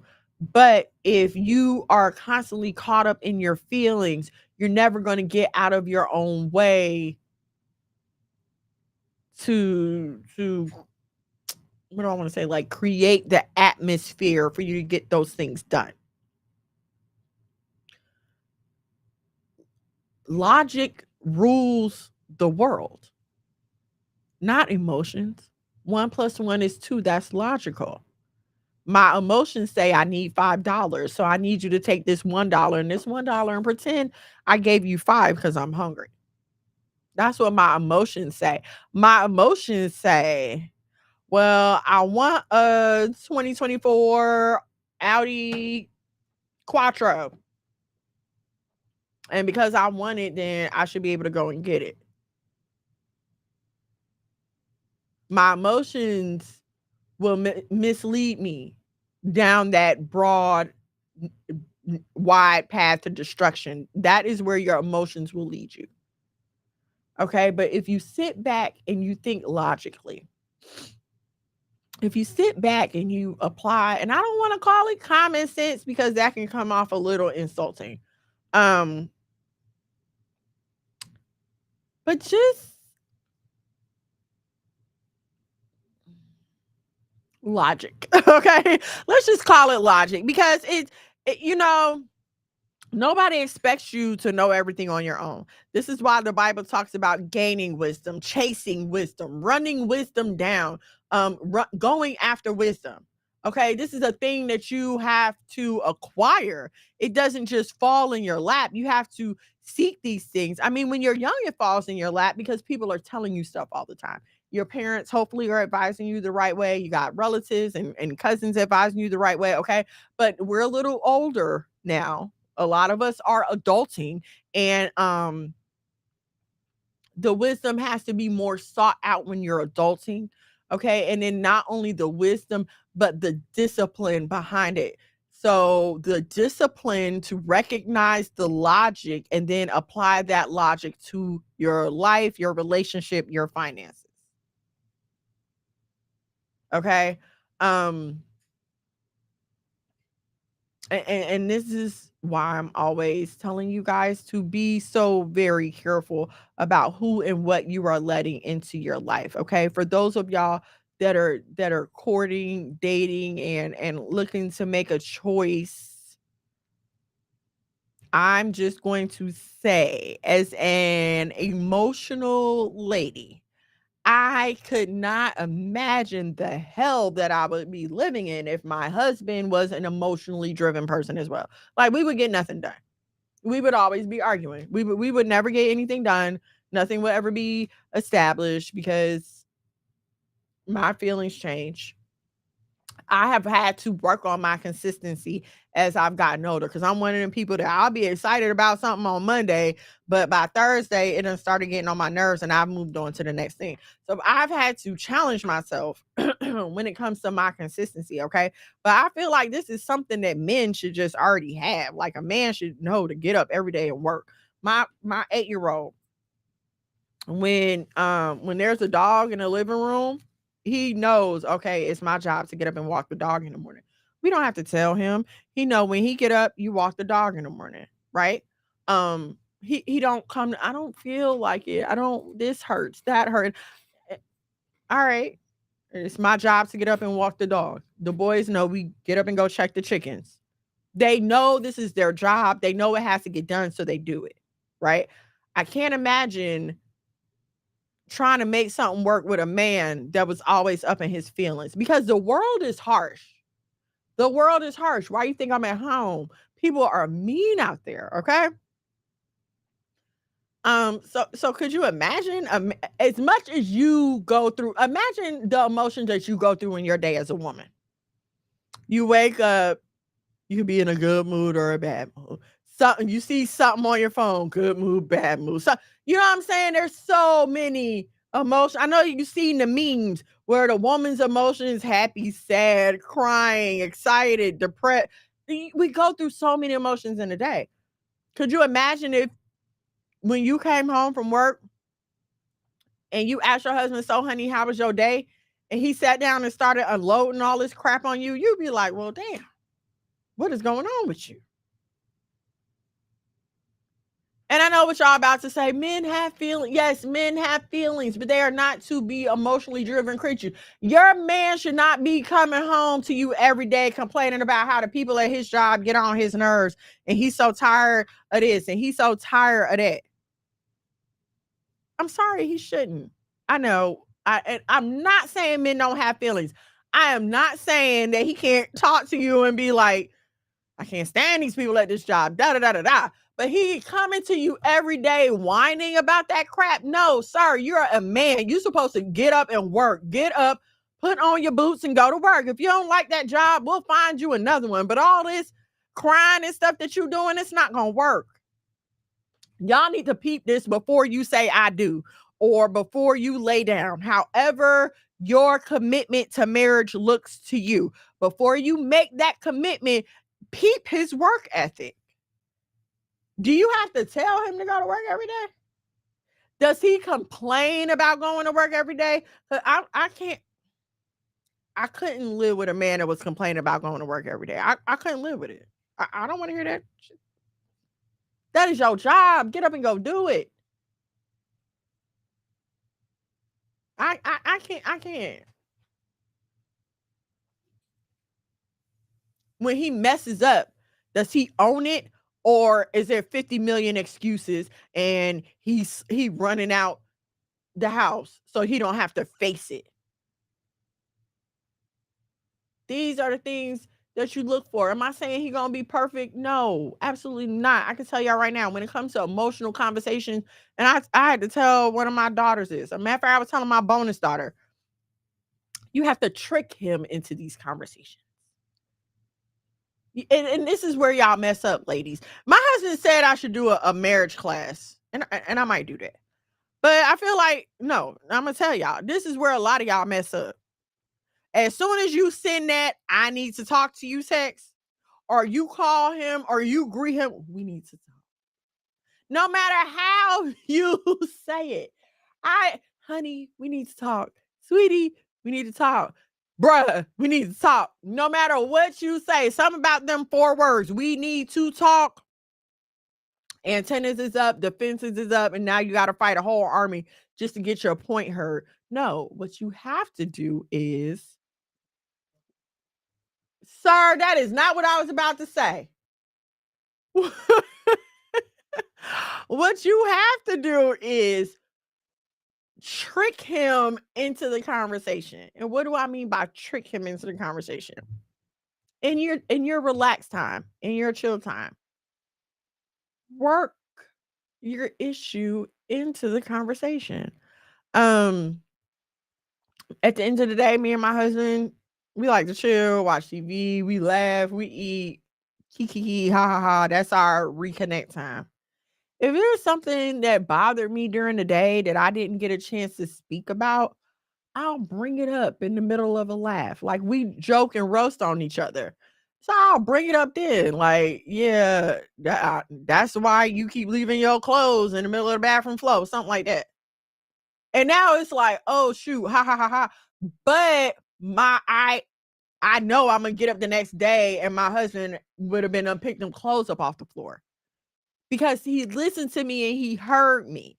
It's not the same thing as a confrontation. I'm not expecting a direct answer right now. No, it's like, let me, plant this little seed. Ha ha ha.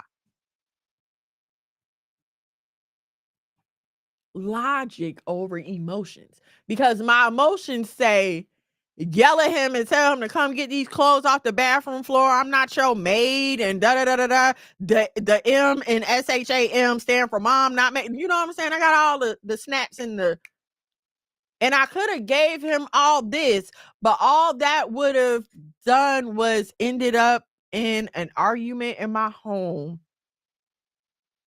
Arguments usually go too far. So now this is beyond the clothes on the bathroom floor. We done went somewhere else. And now the kids is traumatized because they done heard us arguing. And now it's turned into something that it was never meant to be. And guess what? I still got to deal with the clothes on the bathroom floor. My original problem never got solved. Because instead of applying wisdom and logic and trying to think about what makes sense, not only that, what have I seen before? What has this person showed me in their pattern of behavior? What if you have a man in your life? What I'm saying to you isn't news. And I hope that the way that I'm saying it is a way that you can apply it. Because I'm always talking to y'all about theoretical knowledge and practical application. What I mean by theoretical knowledge is a tomato is a fruit. It has seeds on the inside. Practical application says that if somebody asks for a fruit salad, they don't want a tomato in their fruit salad. You understand what I'm saying? Okay. Like we know what the Bible says, but how does it look when we live it out? Okay. Yes, we keep a Sabbath. Are we going to do Friday, Saturday? Are we going to do lunar? What are we going to do on our Sabbaths? What are we not going to do? Are we going to turn the oven on? Are we going to leave it off? Are we going to, what is the practical application of the thing? Right. And so and I'm not saying that there's not a time and a place for emotion. Yes, there is. But when it comes to decision making in your life, that is not the place for it, because right or wrong has to take precedent. Case in point, I love him, but he keeps beating on me. Well, ma'am, sis cousin, I would say right now, your feelings of love aren't worth crap, because no one can feel your love from the grave. Okay. Well, I need to make more money, but all my friends is at this job. You're stupid if you stay at a job for some other people. That is the dumbest thing I've ever heard. And let me assure you that I've heard it before in real life. I got a child right now, one of my older daughters right now. She went from working, I want to say like 6 hours a day. She was working 6 or 7 hours a day. She would leave school early, go to work till 6. to working 2 hours a day when they changed her school schedule this new semester. And so, of course, she has no money. Like my child, she's a shopper like me. Okay. So she went to shop, shop, shop. And it's seriously gotten into her budget. So she don't got no money. She don't got no money. She don't got no money. So what are me and my husband telling her to do? Girl, you better find another job. You need to get another job. Well, I don't want to because I like my job. And, okay, well then you like being broke. And don't come over here asking for money because we ain't got it for you. Emotions over logic. And I'm talking to y'all about a just turned 18-year-old, but some of y'all is 28, 38, 48, and 58.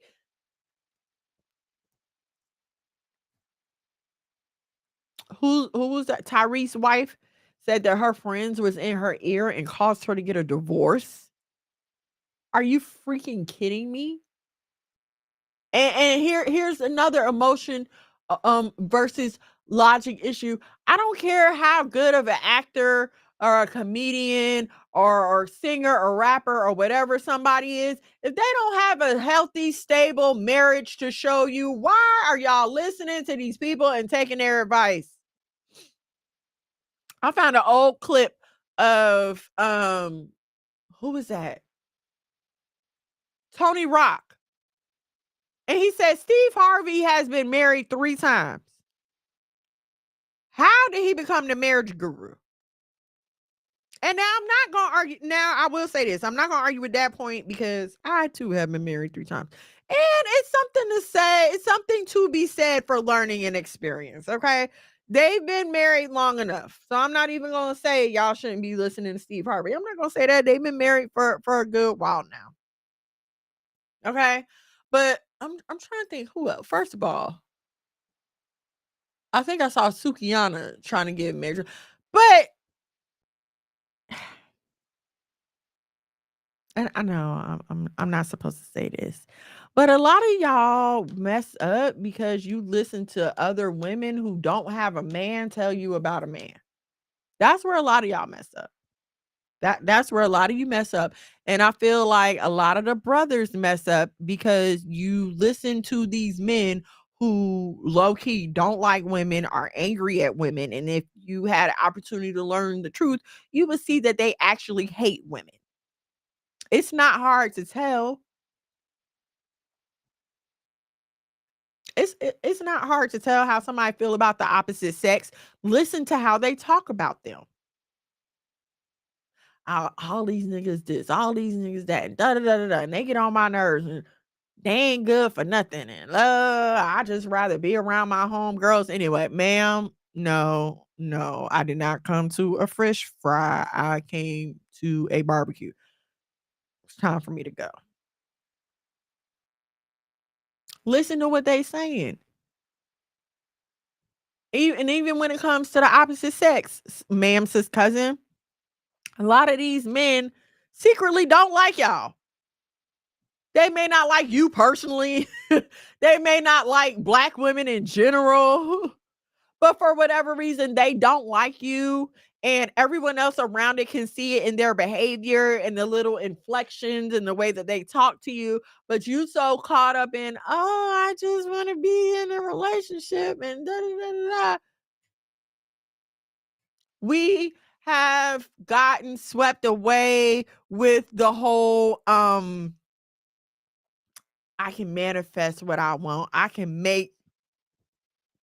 Okay, look, you caught that. I'm glad somebody caught it. I was like, oh, I hope somebody catch that. I don't go to fish fries, okay? um, but yeah, like you and here's we get caught up in this manifesting thing. We get caught up in this whole it's my fault I don't have this because I don't try hard enough. So you stay around and you take abuse from people that you know you shouldn't be taking it from, or you accept less than from people who you know you shouldn't be accepting less than from, because logically, if you would look at this situation, this bum don't even deserve the time of day from you. But because you're so emotionally caught up and you're letting your feelings make your decisions, you're subjecting yourself to less than you have to take. And I don't remember what. Oh, well, we were talking, my daughters, we were talking to my middle daughter, and we were talking about what happens when a woman puts her hands on a man, like what should a man do? And I was telling her, well, her whole thing was, sometimes women can't control their emotions. So if a woman does put her hands on a man, then he should just try to like push her out the way or like grab her so she can't hurt him. And of course, me and my husband was like, no, girl, that is wrong. You do not, no, you don't put your hands on a man, period. I don't care what you feel. And let me say this while we're talking about it, ma'am, sis, cousin, it is never okay for you to put your hands on a man. Never okay. Okay. Because here's the thing, once you put your hands on me and I see that you have the propensity to be violent toward me, I'm going to try my best to neutralize you. And now, just because you chose to be violent toward somebody who's twice your body mass, it is not their fault when your teeth are falling down your throat and you're drooling down your chin. It's not their fault. Just like if a man was to put his hands on me and I was to pull out a gun and kill him, y'all would be like, oh, well, he deserved it. He shouldn't have put his hands on you. I'm sad to tell you that the same thing goes for you, ma'am, sis, cousin, because I'm telling you right now, if it's my son, I want my son to escape with his life. Damn you, you shouldn't have put your hands on him. Okay. And this is what I'm talking about. We want to make these emotional decisions. Well, I feel like I'm equal to a man in every way, and I can beat a man and I can do this when logically you can't. And this is what I hate about social media. We talked about these too. It's a lot of these videos out here that's showing these bigger women punching and throwing these men around that's like half their size. And it's leading it's breeding this false misconception that men and women can square up and all things are equal. You are never going to be equal to a man. There are women athletes who have trained for years, 7 days a week. These people hardly take professional Olympic born female athlete women right now who are fighting to keep men from degrading, damaging, polluting, and basically taking over a sport that was meant for biological women. Why? Because we are not equal. We're not equal. I don't understand how we can sit here and listen to these high school girls tell us that these boys are coming and taking their track records and their scholarships, and we'll still walk around feeling like feminism is the way.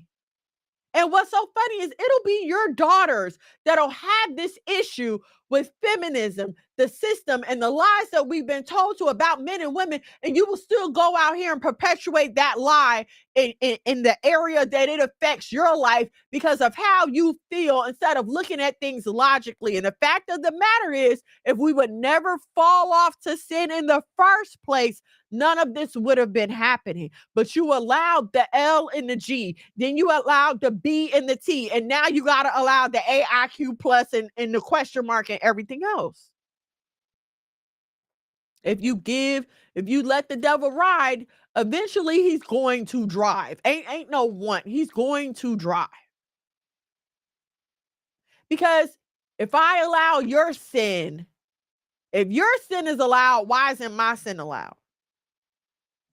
And at first it was just, oh, but there's nothing wrong with kids seeing straight people on TV. Sin is sin.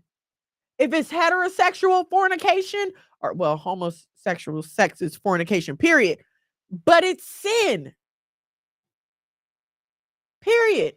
And it all comes from making your emotions your God. I'm going to say that because to look at logic, how could you not understand how the law of God would fix and apply the problems in your life? How can you not under and the Bible tells you, like, as you study the word more will become opened up to you. But how can you, let's take something as simple as eating pork.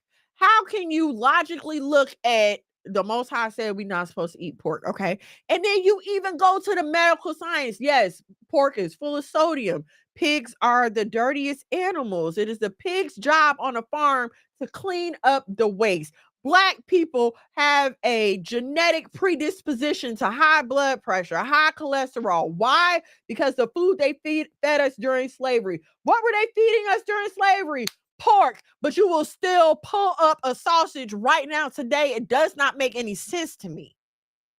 It don't make no sense to me. You'll sit here and say, I'm tired of being a hoe. I'm tired of niggas running through me. I want a man that's finally gonna respect me. But every time you turn around, you laying on your back counting ceiling tiles. The two don't go together. Logically, in order to get some respect, you have to keep your legs closed. Bruce the light. Shalom and shalom.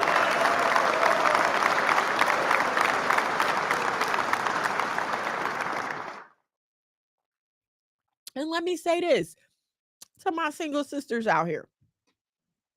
I wish that we as Black women would be more honest with each other. Because I get up here every week and I tell y'all what I tell my daughters about marriage. Hey baby, get the certificate to make it count. I tell y'all that. And the reason, let me say, the reason I say this is Paxton's asleep. Paxton sleep. Okay, let me wrap this up, okay? And then we gonna. Oh, you're not. Come on in, Paxton's here. Yay! Paxton has missed the last few weeks with us because he's been asleep, but he's here today. Okay, so let me just finish with this, okay? Emotionally, it sounds beautiful. Yes, we're gonna consummate. He's gonna take me and I'm gonna be his wife and we're gonna live happily ever after. But the fact of the matter is, ma'am, sis cousin, without that piece of paper, there's no one to enforce that commitment. Your daddies and your uncles and your cousins, if you have any of them around, are not about to go ride off on him and make him shotgun marry you. I don't know if y'all know what shotgun weddings are, but back in the day when a girl got pregnant, the man had to marry her so that her and her family weren't brought to shame. Because back in the day, it was a shame to be married and unpregnant. I mean, married and unpregnant. Pregnant and not married. Okay, so I just wanted to leave y'all with that. Logic, not emotions. Please put your emotions to the side. If you feel like you're making an emotional decision, take a time out. As my husband called it, take a training time out and get yourself together. Okay, but anyway, we're gonna keep talking about that more. Please allow me to introduce, if you are not familiar with the two youngest sons of the House of Mono, this is Atticus and Paxton. Where you at? Oh, over there. Paxton. Yay, Atticus.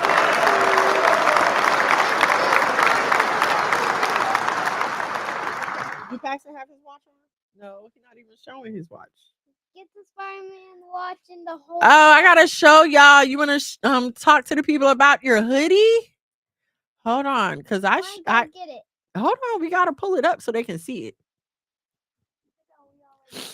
See you and your hoodie right here, the Young Bruce hoodie. This is everybody's favorite Atticus modeling the Young Bruce hoodie on thewholearmor.com. They are available in youth sizes, as you can see. Show them. Show them the hoodie. Oh, yeah. So look, they see it. Look. See, this is what they see. So they see your hoodie. Okay. So Atticus is 5. He's more on the slender side. I don't remember exactly how much he weighs, but this is a youth small he has on. This hoodie. Yes. Okay. All right. Hold on. Let me stop sharing. Thewholearmor.com. Y'all make sure y'all head on over there. You can grab hoodies and t-shirts. I know today was supposed to be like the the solstice, and so it was the shortest day. So the days are going to start getting longer. Yay. And hopefully summer will be here soon. Wait. Yes. Yes, your t-shirt. You can get your Unapologetically Modest hoodies. Here we go. We got them in gold, navy blue, pink, and purple. I have on a medium in this picture. Yes, this is a medium that I have on. Again, I'm 5'8", 165. I'm just telling y'all that because I online shop too, and I wish people would put that in their review. So I'm gonna keep telling y'all that. What's up? Can I tell him something? Okay, go ahead. 3 more days until Sonic 3 is out. Boy, What? they're counting down until Sonic 3 comes out. So, okay, go ahead. Tell everybody. Do your thing, Ada. What thing? You know how you come and tell everybody about our businesses and the bouncy house and stuff. We I do know. bounties indoors, outdoors, in the pool, wherever you are. What's the name of the company? Top Tier Parties. Yeah, tell them about the shirts too. You need to head over to F3 for Not F3, the print doctors. You need to head over to the print doctor before we run out of shirts. No, we make custom apparel at the print doctors. You gonna tell them about the dogs? You need to get them puppy dogs. I'm gonna bring a picture of y'all so y'all can see Shira Doggy Dog. That's my babe. She's our pocket bully. Hopefully, Lord willing, she's preggers. All things are looking like she's preggers. We're praying that she's preggers. And she should be having those puppies soon, so we would definitely be posting pictures. Even Corsi is not our dog. That's Bethany's dog. They're gonna pick him up tomorrow. Praise the Lord. All right, y'all. Thank y'all so much for hanging out with me tonight. One time. Thank y'all so much for hanging out with me on tonight. I appreciate you. Please don't forget to like, share, subscribe. Please share the video, share it to Facebook, Instagram, send it to your mama's friends and cousins. If you share the link, then they can also come and subscribe so they can watch every week. Past podcast episodes are available at Monologue McGad on the YouTube. They're also available on Nasaya TV at Monologue McGad, MONOLOG MAGAG, YouTube, Facebook, Instagram, TikTok, old podcast episodes, old and new, old and new visuals on the YouTube channel. Don't forget to like, share, subscribe so we can get our subscribers up. Again, if you have a Roku or Smart TV, please don't forget to download the Nasaya TV app. I am there live every Thursday at 8 o'clock, and also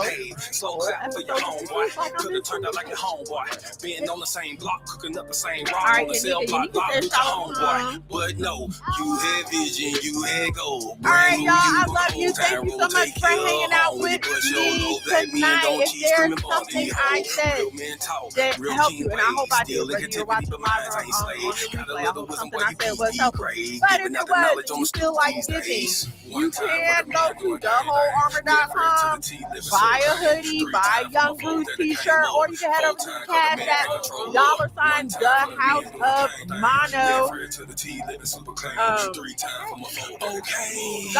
the House of Mono, $1 or $2, 5, 10, or 20. Even if you had a slow start, feeling a little fancy, we thank you in advance. We appreciate you if you give it in the past.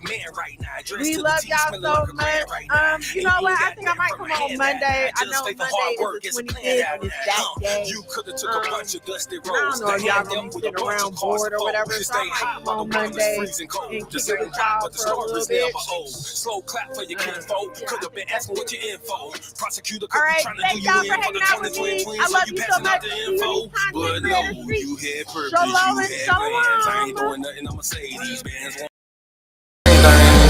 Mono. Living super clean. That it came up. One time for my king doing king things. hoes, cause he know he got a good thing. Tune in to Why Boaz Don't Want Your Ass with your host, Miss Mono. Shalom and shalom, sisters and cousins, and praise the Lord, saints. It's your favorite housewife, Miss Mono. Every Thursday from 8 to 10 p.m. live on YouTube at Miss Mono's World and Monologue Magog. Now also available on the Saya TV on Roku and Fire Stick. Why Boaz Don't Want Your Ass. Don't miss it, sisters and cousins. Let him save you in the end like a Semino. Be his help me, shout it, let the silly go. One time for the men doing gang things.